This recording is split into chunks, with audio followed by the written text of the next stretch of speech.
Hey guys, my name is Trevor. I'm Vincent. And we are the Anthony and Todd Show. Today we're going to be taking a look at Aminé's latest record, 1.5. Aminé is a Portland-based rapper best known for his single Caroline, which played all over the radios and is actually a really good single.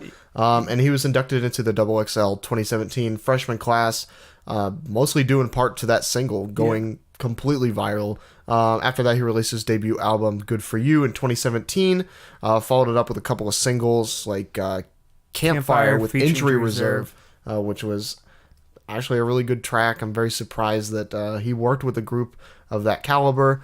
But as a surprise, last week he dropped his 1.5 mixtape album. It's LP, listed as an EP album type of thing. It's just basically another full-length project by Aminé since Good For You.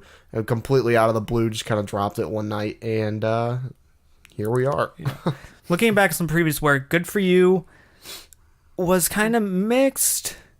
Like, it just felt like he was really stretched out. Like, he wanted to do like a very glorious pop rap sound, but he wasn't able to figure it out fully, if that makes sense. There's some like good moments on there, like Turf and Caroline, but it never like got past Caroline. Like, when that music video dropped in 2016, I was amazed by the humor, the mixed flows, his very melodic cadences, and his particular type of addictive rhyme scheme that he uses. And it felt like he was almost moving into too much like almost singing territory on Good For You, where he was stretching himself into an area where I don't think he really fit. But there's been moments also on that where I felt like he kind of tried to do like almost like alternative hip hop or indie hip hop, and like these two things, like he never really fully went into either of them. So it's really strange, and it just felt like really unfinished or just unmotivated. Yeah, it didn't know what it was really going for. It knew it wanted to be something, but it didn't know how it was going to get there. So I was surprised when earlier this year he dropped the track Campfire with Injury Reserve, which we talked about a second ago, which is good because I think he fully dedicated to a different sound with Injury Reserve, having that type of production and Richie with T on the track. It fully committed to being an indie hip-hop, alternative hip-hop track. Yeah, and it's important that we mention that track as well. Like, there's a reason that we talk about it and listen to this track. It's because for a while I thought Aminé had the potential to move into more of that alternative hip-hop territory that Injury Reserve and Brockhampton and Run the Jewels dominate currently, along with tons and tons of other rappers that like fall into this niche. I thought Aminé would delve into that territory, and I was really excited for his future after listening to that single. But I think listening to 1.5 kind of dashes some of that hope that I had. Because on 1.5, he's even stretched out more because they add trap.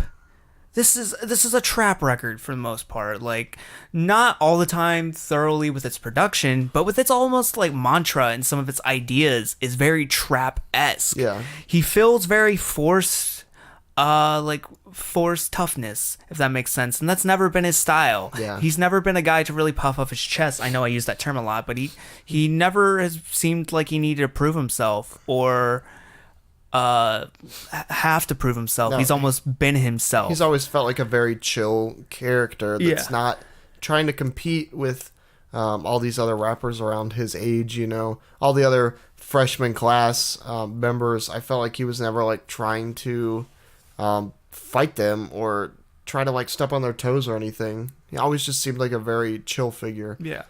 I think with this record and the ideas it's kind of presenting, it feels like a bunch of B-sides. And I know we kind of joked about that in the little video sketch he released. This is a mixtape, is an EP, is an album, is whatever.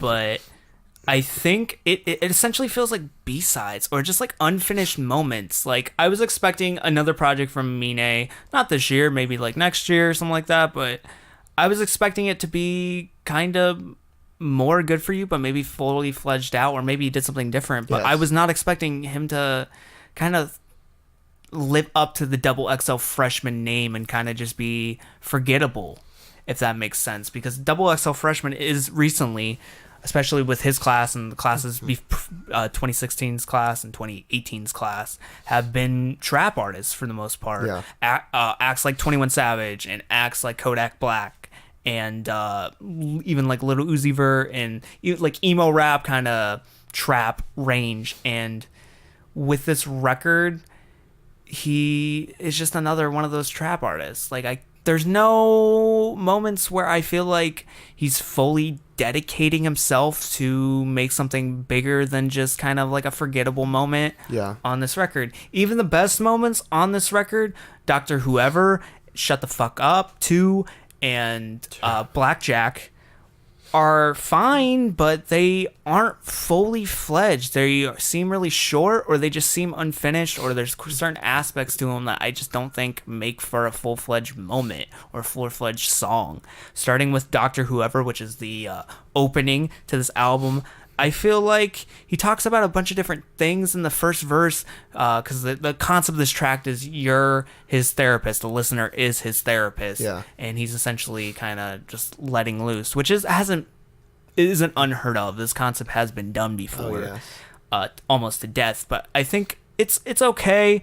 I think he talks about like suicide and stuff, but it's very short. Like everything he's talking about, he doesn't go into detail on any of it. Like you can't shove all your problems into one verse and then not touch upon them for the rest of the album. If that makes sense. Like you need more time to develop these ideas. You can't just like touch upon them with like 2 lines. Like there's some interesting ideas that I get from this track that I enjoy. I like when he's talking about his relationship with his father.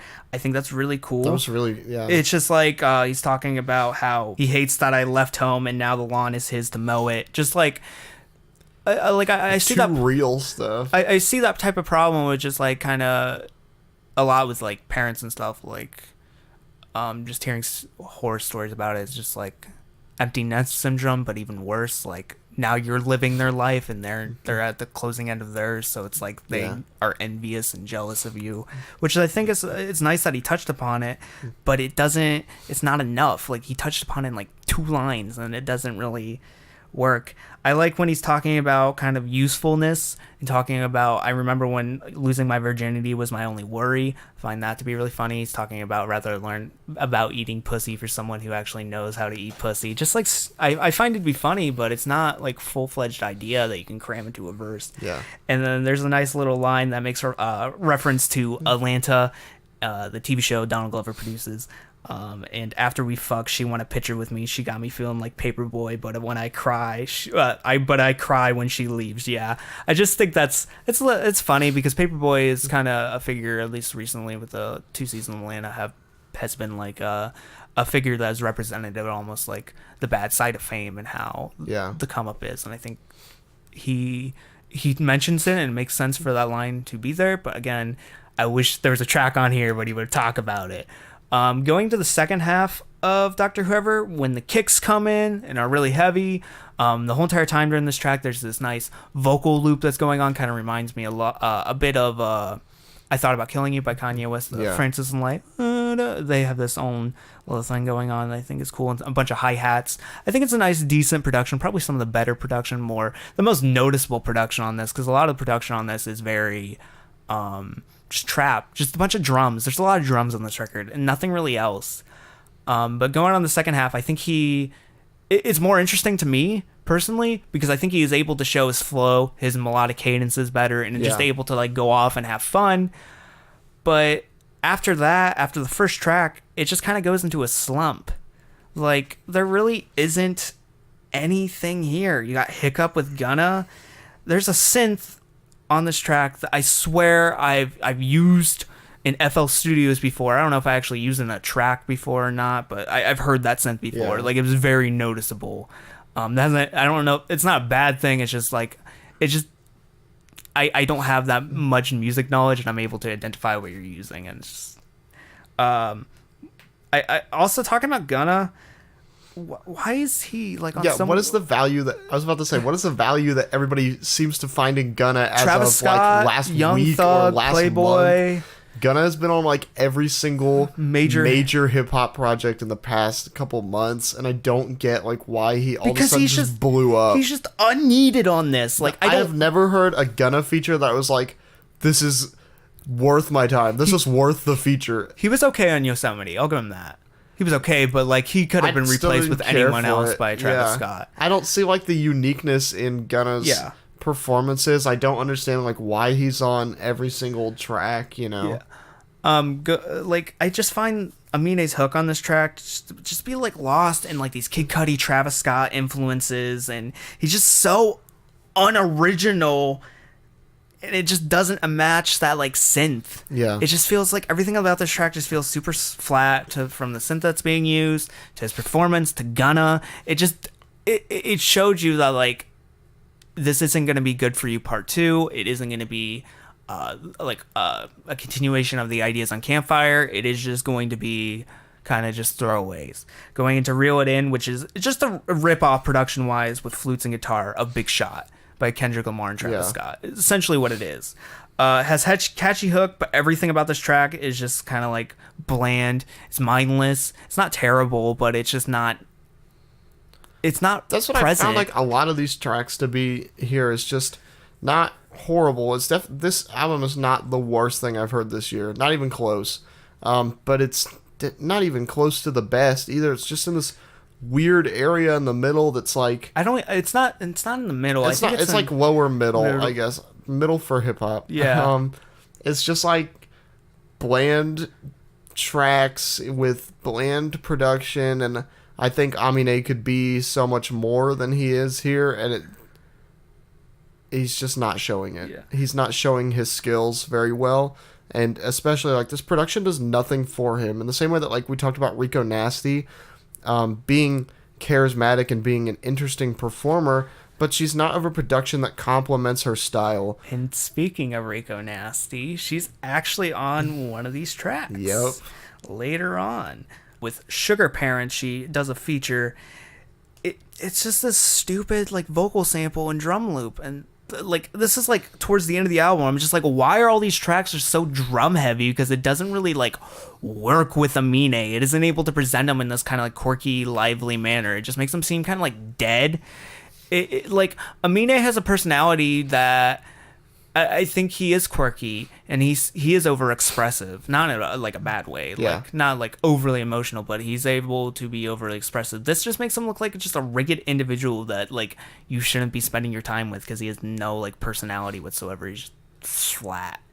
But on this track, I feel like he's just like a chameleon. He matches like the bland beat. I feel like a lot of these tracks, he is a chameleon. He brings out the energy that is in the beat, and if the beat's fine, it could be like okay to good, depending on whether the beat's okay to good. But if it's bad, if it's just simple trap fodder, it's gonna just be a lackluster performance from him. It's gonna just be a lackluster performance. But Rico Nasty's performance on Sugar Parents is okay. It's kind of what was on Nasty, like the moments I really didn't care for. It's not bad. It's just not what I want to hear perform like. Like, this isn't anything close to Smack a Bitch or Rage. Like, not even the slightest. Mm-hmm. It's not even close to, like, Ice Cream or Oreo. There's no, like, really... She's talented, but she isn't making me want to listen, which sucks. She's squandering that potential. The tracks Shut the Fuck Up 2 and Blackjack, I think, are of the same nature. They're a nice kick drum loop. Heavy drums, but it isn't too distracting. It's a nice little loop that they provide, but it's so simple and it's so distinctive that I think it actually works in this one case. This is one of the moments where I actually prefer the drums. Like, I think they work in these two scenarios, but I think Aminé is able to showcase his whole entire character on these tracks. Yeah. Blackjack especially is able to showcase a lot of his humor, talking about why in the fuck you don't fuck with Jack Black, making a lot of reference. I'm going to school you like Jack Black and stuff like that. But I think it's able to make him a little bit more quirky or a little bit more eccentric. Yeah. Because he is eccentric, whether he wants to admit it to or not. He is part of a club called the Banana Club. Like, there's just quirky elements to it. But I think it just shows off. It's able to, when he's over a beat, That is very distinctive. He's able to, especially like this, it's very kind of all over the place. He's able to create melodic cadences that go over top that make it feel worth it. But just going over some like moments, other moments. Dapper Dan with G Herbo. G Herbo is a fucking store brand of 2 Chainz, and he needs to stop. He just needs to stop. Like, this is one of the worst features I heard all year because I've never been a fan of G Herbo. He just stop. Just stop. That's it. That's all I gotta say. Kantu with the snare rim shots are so fucking nasty and distorted. They're just disgusting. Like, I hate that beat so much. It just, Aminé feels like overpowered on top of it just because those like the rim shots are just disgusting. It's got too powerful. It's just disgusting. Ratchet Saturn Girl has this nice xylophone beat, an okay performance, but like the outro is so much better with the guitars and the auto tune. Like, why wasn't this like the entire track? Yeah. And then closing with Together. Together is essentially a Good For You B-side. It's a little lame love song. It's very flat. It has okay guitar and this kind of like phone ringing synth that pops up occasionally, but nothing really to write home about. Like, I've heard kind of the style be done by him before, and I don't think he makes it work, and it doesn't really feel like fully fledged. This album, it just isn't needed, and I feel like he even knows that, and he makes reference to it in like the video, the sketch. It isn't really needed. It feels like B-sides. Is it a mixtape? Is it an album? Well, it's up for you to decide. It just doesn't feel like. It's like the whole KOD thing. Yeah. Where, like, you could decide everything for yourself, and then like, what was the point of the album if you have to decide everything for yourself? You know, this isn't the artist is not supposed to hand you a blank slate and be like, here's some songs, interpret them however you will. Yeah. Like, there has to be some sort of idea going into this, and I don't think that I can at least give Aminé the benefit of the doubt and say that he had an idea going into Good For You. Yeah. But I don't think that he had an idea going into 1.5. I was like super ready for this album, and I heard Dr. Whoever, and I was excited because it looked like he was taking like more of an Open Mike Eagle kind of route, you know? A lot of clever lyricism, a lot of interesting, like introspective things, like especially about all the lines that you mentioned. Like, those were huge standouts to me. The whole father relationship, the reference to Atlanta. I was like, this is the type of things that I want to hear Aminé rap about. And then he just stops after that track. There's immediately after we get a Gunna feature, and I was like, what happened to our steam here? And it, like, just from there just went downhill, and I couldn't help but be disappointed. This is a very disappointing record. It is, I don't know if it's like end of year list bad, but personally this has been like one of my least favorites this year. It's not the worst thing by any means, but it's just been like, I don't think it's end of year list bad, but I think it's like end of year list disappointing, like personal disappointment bad. But like, I think on this record he doesn't have anything to say except for a couple moments. I think at the beginning and end he has stuff to say, but anywhere in between it's just flat braggadocio that he just doesn't need to do. He's capable of doing way more and way better, and he's still in a point where I don't know what to expect for him, and it's terrible. Like, I should have some like feeling of where he's trying to go, but like right now I don't. Like, I have no idea. And it's cool to be surprised sometimes, but I should at least have a good idea of what your trajectory is going to be. And with this, I think it's down or not at all. There needs to be a point as an artist where you say, like, this is where I want to be. Yeah. And I'm not seeing that at all.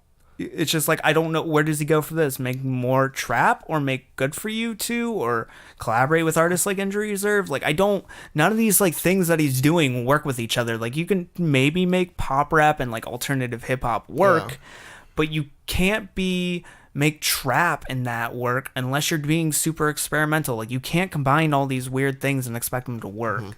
He needs better production. He needs better lyricism. He needs better ideas being presented throughout the entire thing. Yeah. Even if he is being braggadocious, make it interesting, coming back to better performances. This is just, I think this is a meh out of, I think this is a out of 10. Nothing more than that. I think this is just a very disappointing release where he isn't showcasing the best of himself. Yeah. And I know he's capable of more because I've seen it. That's it. But until next time, guys, I've been Vincent. I'm Trevor. See you, Blue. Bye, everybody.